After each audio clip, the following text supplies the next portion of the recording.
बच्चों, आज मैं आपको एक मजेदार कहानी सुनाने जा रहा हूं, ब्राह्मण और बकरी का उपहार। यह कहानी हमें सिखाती है कि हर बात पर आंख मूंद कर भरोसा नहीं करना चाहिए। तो चलिए शुरू करते हैं। एक बार की बात है, एक गांव में एक नेक और विद्वान ब्राह्मण रहता था। एक दिन एक अमीर जमींदार ने उसकी सेवा से खुश होकर उसे एक बकरी उपहार में दी। वाह, जमींदार जी ने तो मुझे बहुत अच्छा उपहार दिया है।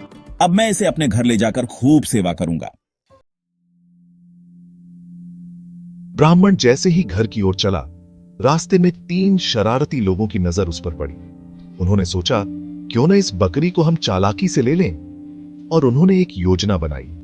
पहला आदमी ब्राह्मण की ओर बढ़ा। अरे भैया, क्या आप धोबी हैं? गधे को कंधे पर क्यों ढो रहे हो?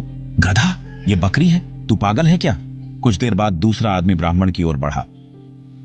ब्राह्मण देवता, आप जैसे पवित्र व्यक्ति के कंधे पर सुअर, यह तो पाप है। कुछ देर बाद तीसरा आदमी ब्राह्मण की ओर बढ़ा। भागो, ये तो कोई जंगली जानवर है। क्या तुम नहीं जानते ये राक्षस है? डर के मारे ब्राह्मण ने बकरी को जमीन पर गिराया और दौड़ते हुए भाग गया। हाँ, कितना सीधा ब्राह्मण था। देखो, हमारी चाल कितनी कामयाब रही। हाँ, अब ये बकरी हमारी है।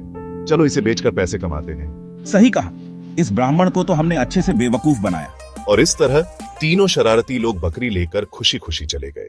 बच्चों, इस कहानी से हमें क्या सीखने को मिलता है?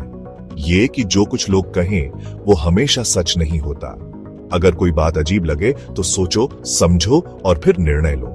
हर बात पर बिना सोचे भरोसा करना मूर्खता हो सकती है।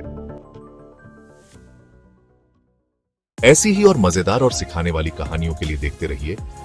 धन्यवाद।